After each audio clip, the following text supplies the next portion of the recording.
कभी कभी ऐसा लगता है ना कि हमारी कोई कमी कोई खामी हमें बेकार बना देती है। आज हम एक ऐसी ही कहानी सुनने वाले हैं जो इस सोच को शायद हमेशा के लिए बदल दे। ये कहानी है दो घड़ों की और ये हमें सिखाती है कि कैसे हमारी खामियां ही हमारी सबसे बड़ी ताकत बन सकती हैं।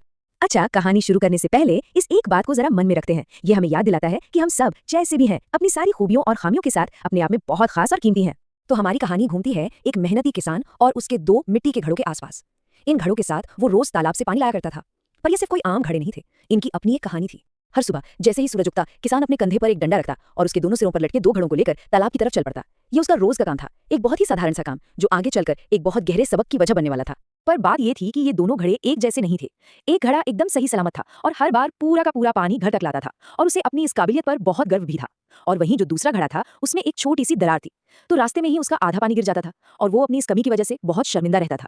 और यहीं से कहानी का जो फोकस है वो उस टूटे घड़े के गहरे दुख पर आ जाता है, जो खुद को एकदम बेकार और किसी भी काम का नहीं समझता था। हर रोज आधा पानी गिराने की वजह से वो टूटा हुआ घड़ा दिन ब दिन और दुखी होता जा रहा था।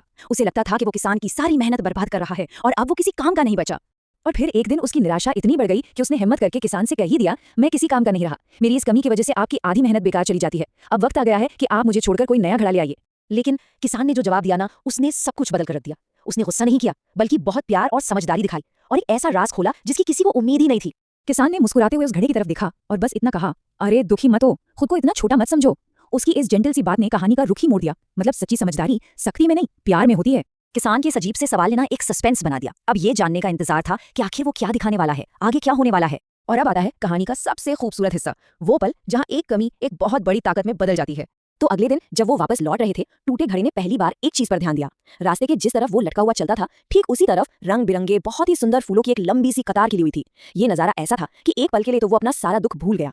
तब किसान ने अपना राज खोला। उसने समझाया, देखो, मैं तुम्हारी इस दरार के बारे में हमेशा से जानता था, इसीलिए मैंने रास्ते में तुम्हारी तरफ फूलों के बीज बो दिए थे। और हर दिन जब हम घर लौटते थे तो तुम अनजाने में ही सही उन बीजों को सींचते थे।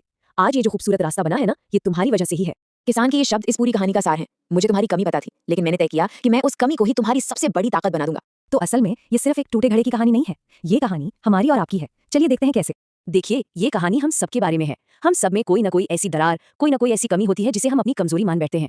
हम सब किसी न किसी तरह से उस टूटे हुए घड़े जैसे ही तो हैं। तो इस कहानी से हम क्या सीख सकते हैं? सबसे बड़ी सीख तो यही है कि हमारी कमियां हमें परिभाषित नहीं करती, बल्कि सच तो यह है कि वही हमें सबसे अलग बनाती है और शायद दूसरों की जिंदगी में खूबसूरती लाने का मौका भी देती है। बात बस खुद को वैसे ही अपनाने की है जैसे हम हैं और बस आगे बढ़ते रहने की। तो अब बस एक सवाल जिसे हम सोच सकते हैं, हमारी वो कौन सी कमी है जिसे हम अपनी कमजोरी समझते हैं, जो शायद हमारी सबसे बड़ी ताकत बन सकती है? इस पर जरूर सोचिएगा।